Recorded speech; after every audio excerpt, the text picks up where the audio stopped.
Está escuchando el podcast de Graceway Crecer a Fondo con Dr. Jeff Adams. Hola amigos, bienvenidos otra vez a este podcast Crecer a Fondo. El objetivo de lo que estamos haciendo acá es crecer a fondo, por eso se llama Crecer a Fondo, porque en este podcast la idea es conversar sobre temas de la Biblia, temas de la vida. Y de nuevo doy la bienvenida a Karen.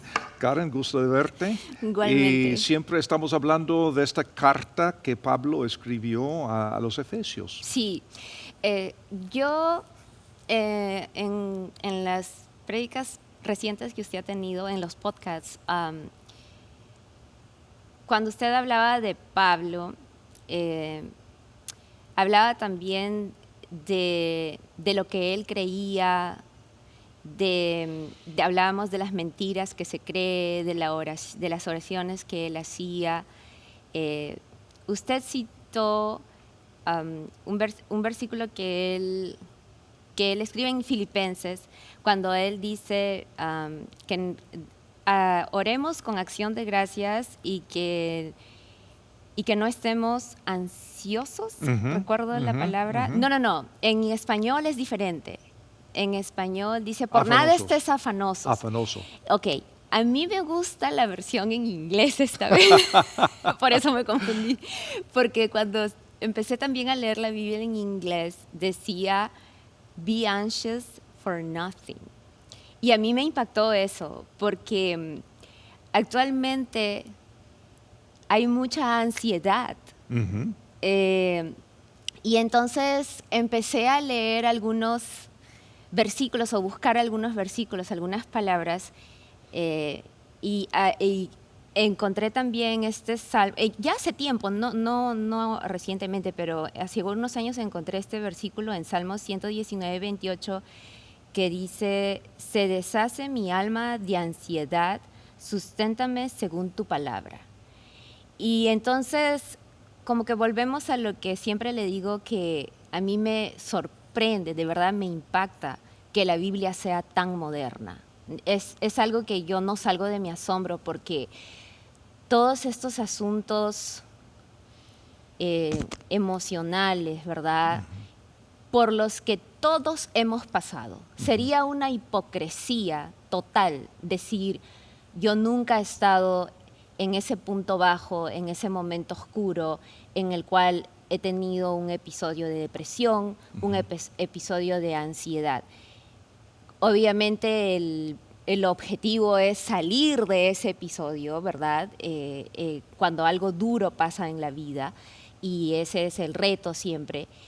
Pero me sorprende, como le digo, que se cite textualmente esto de la ansiedad en la Biblia, ¿no? Como que pensamos que tal vez es un problema de nuestra época, pero a veces viendo incluso la vida de Elías, me gusta mucho porque es muy intenso en sus acciones, o la vida de David o de algunas otras personas en la Biblia, hasta del mismo Pedro, ¿no?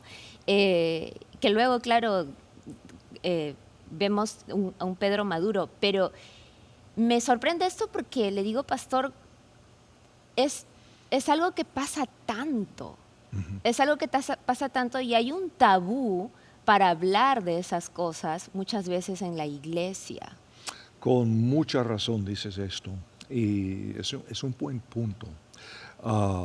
La ansiedad, la salud mental, emocional, es algo que se puede ver a través de toda la Biblia. El caso de Elías que pones, que Elías, un gran siervo del Señor, un gran profeta, uno de los héroes de la fe, pero no podemos negar el hecho de que él sufrió una crisis mental, emocional, y el Señor lo rescató también. Y seguramente Pablo y Pedro, otro ejemplo que pones, sufrían como nosotros. De nuevo, tenemos la tendencia, creo yo, a pensar que somos los únicos en esta época. Pero la naturaleza humana es algo que siempre ha existido desde Adán y Eva. Sí. Y somos igual seres humanos. Y también somos iguales en el sentido, por ejemplo, a veces nos creemos tan civilizados actualmente y al ver lo que pasa a nuestro alrededor, no hemos cambiado mucho. Es cierto, pero esto nos lleva a la plática que tuvimos la vez pasada hablando del contexto real de los escritores de la Biblia. Y pensamos que eran personas perfectas que automáticamente se sentaron algún día para escribir la Biblia sin problemas, sin luchas. Y no es así, son seres humanos como nosotros. Y tenían sus problemas, tenían pues sus luchas emocionales, mentales, tal como nosotros. Y desafortunadamente yo creo que en las iglesias, como dices, que es un tabú en muchos lugares hablar de estas necesidades. Wow. Qué equivocación. Y por eso muchos líderes en la iglesia tienen la idea de que tienen que ser perfectos, sin problemas. Antes yo pecaba, ahora no. Antes yo tenía pensamientos malos, ahora no, porque yo soy perfecto, porque soy un líder cristiano. Y entonces lo que pasa, acostumbramos llegar a la iglesia con nuestras mascarillas, diciendo que somos creyentes, y si alguien llega a la iglesia con problemas, entonces le damos la mirada como si, ¿y tú qué estás haciendo acá? Nosotros somos perfectos.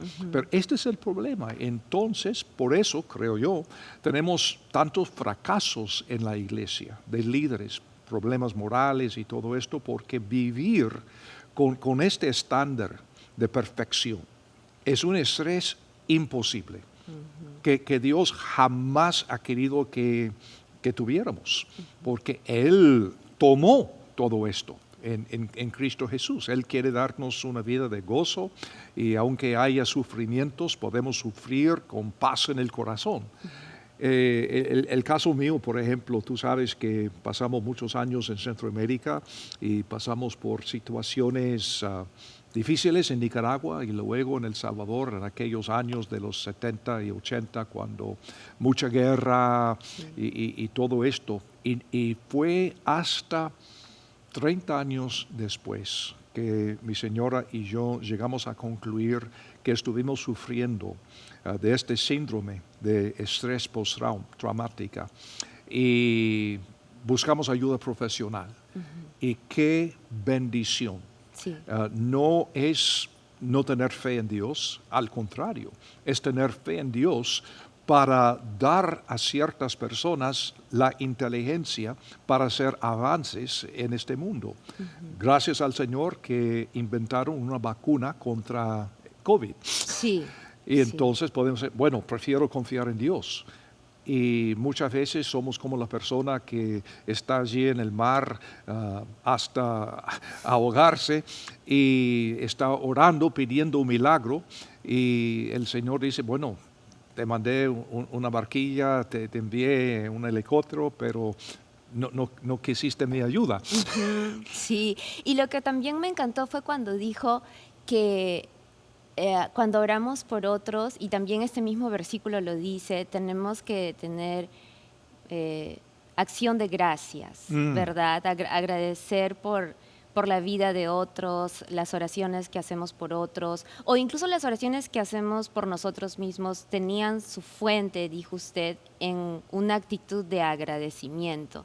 Y eso me gustó mucho. Sabe que uno de mis feriados favoritos, bueno, no feriados, sí, ¿no? Es acá celebramos Acción de Gracias, ¿verdad? Y bueno, al principio, y yo creo que esto va para a veces las personas que estamos viviendo en otra cultura, las 2 primeras veces que pasé la Acción de Gracias acá no lo pude disfrutar, porque al principio estás tenso tratando de no equivocarte, ¿verdad?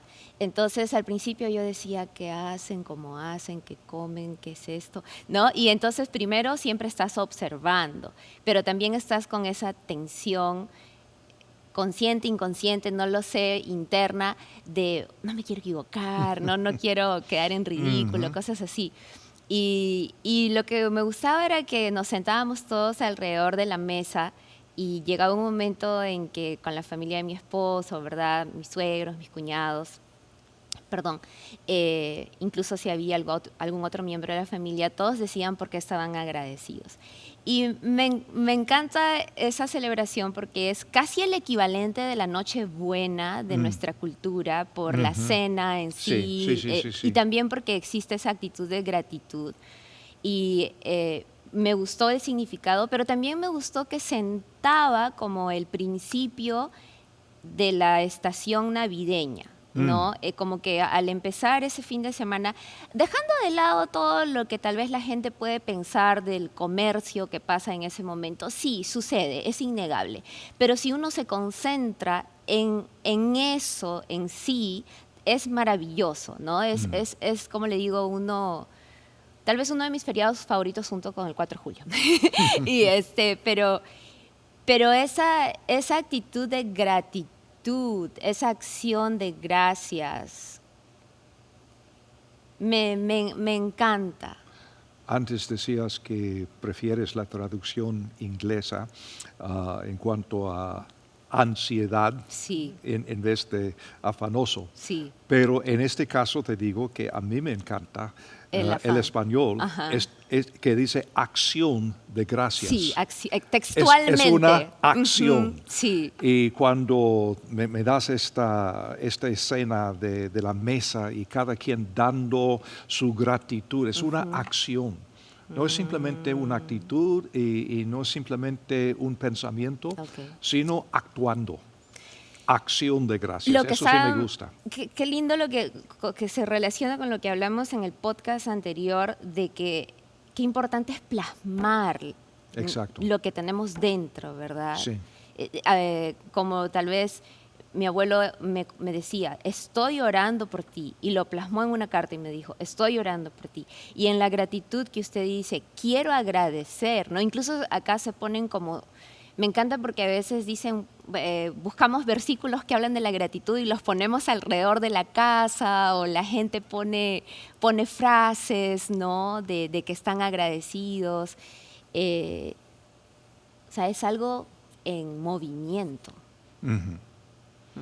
Y me encanta el hecho de que, hablando de estas cosas y en el contexto de la carta de Pablo a los Efesios, es contextualizar lo que Pablo escribió y contextualizar también las vidas de los recipientes de la carta, porque como comentamos la vez pasada, en su mayoría esta gente no sabía leer ni escribir, entonces todo fue oral.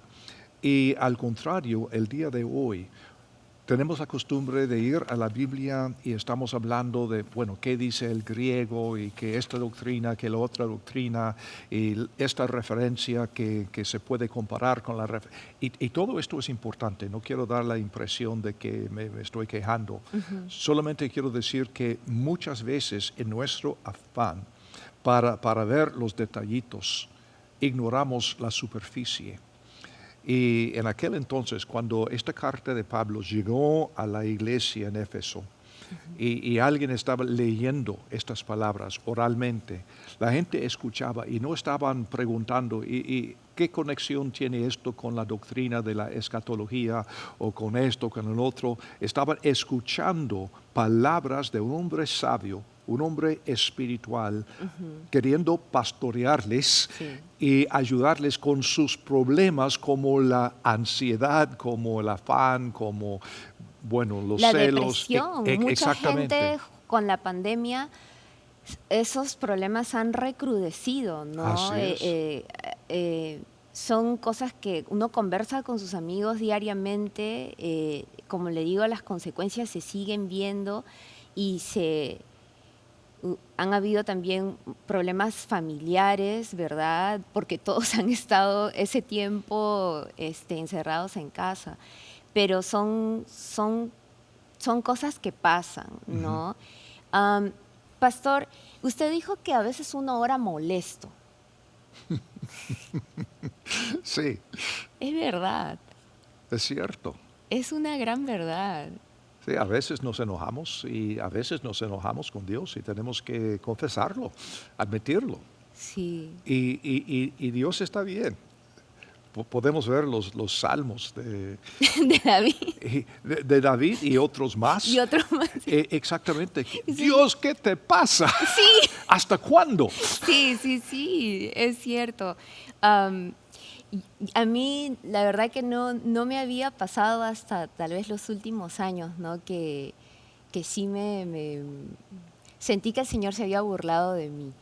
Sí, de verdad que sí tuve un sentimiento de, pero tú te estás burlando. Usted, bueno, tú, Señor, te estás burlando, ¿no?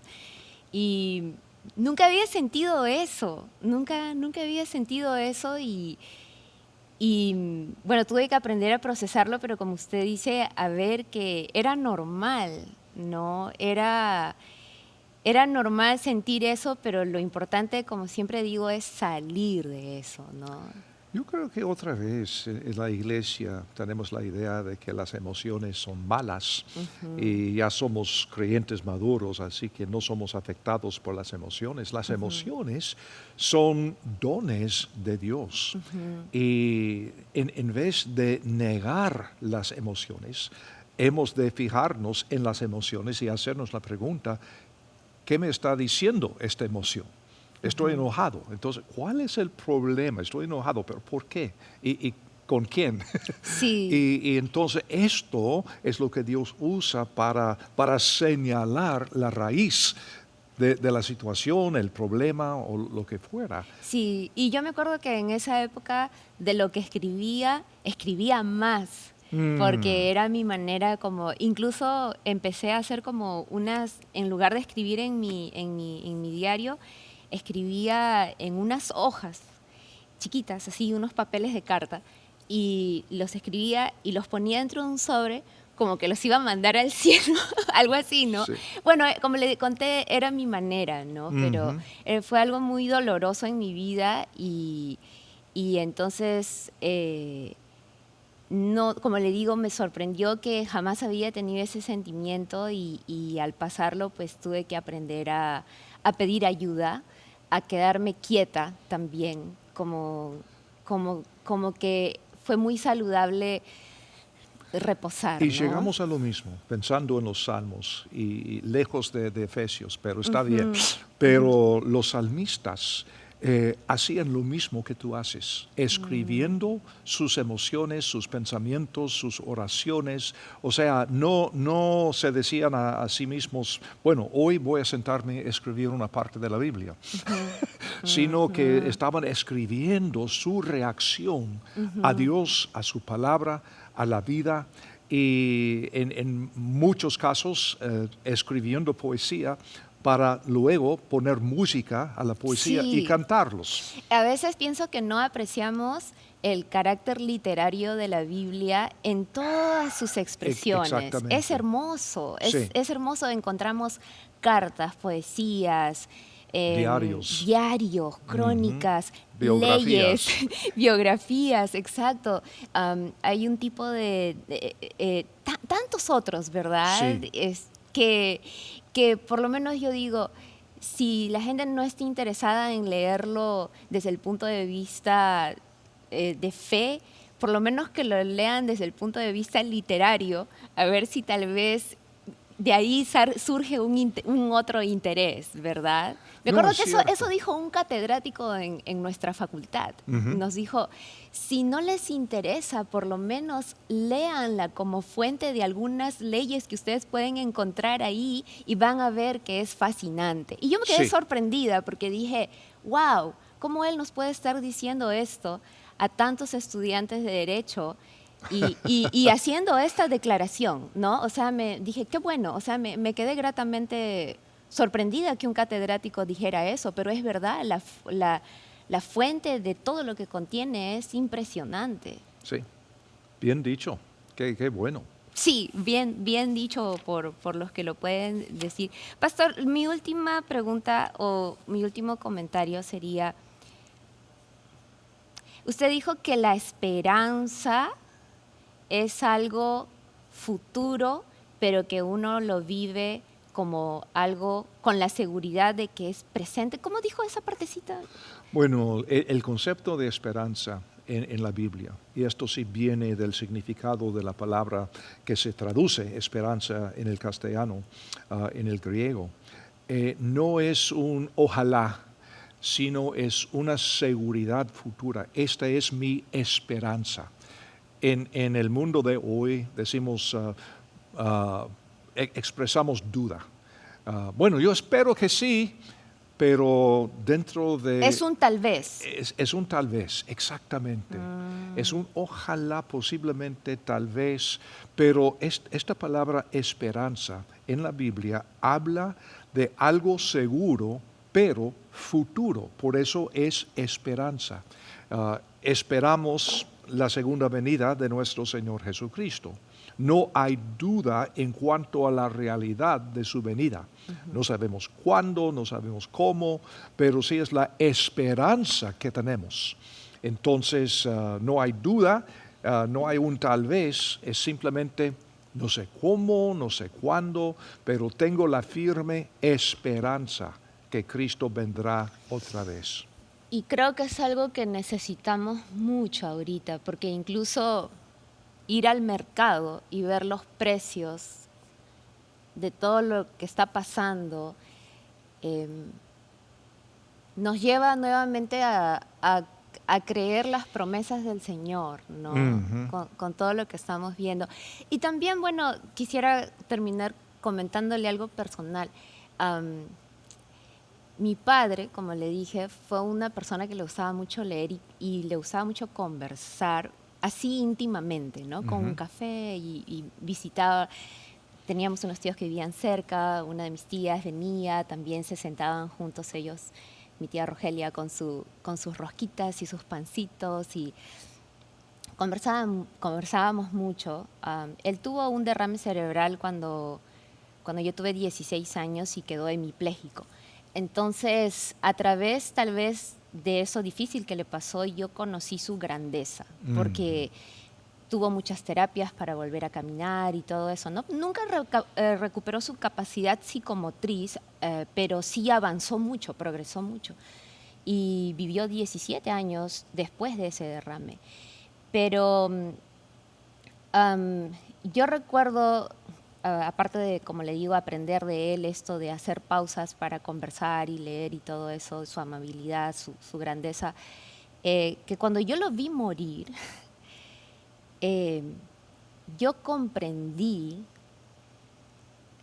que la esperanza de la resurrección y el valor de mi fe era grande, era real, era... Y era como algo que va, como usted dice, que va a suceder. Y yo perdí 2 hijos. Cuando le comentaba de que yo sentí que el Señor se había burlado de mí, la primera vez que perdí fue mi segundo bebé. Yo tuve mucha tristeza, nunca me enojé. Tuve mucha tristeza. Pero la segunda pérdida, que vendría a ser mi tercer bebé, sí sentí que el Señor se había burlado de mí. Pero luego ya de pasar por todo eso, que fue algo muy duro, yo dije, yo los voy a ver. Y comprendí, como le digo, esa esperanza tan valiosa, tan hermosa que tenemos de que tenemos una conexión celestial, no todo es terrenal. Sí, es cierto. Es un buen pensamiento, Karen, y buen ejemplo de lo que es la esperanza. Es algo tangible, aunque no se ve. Es algo presente, aunque es futuro.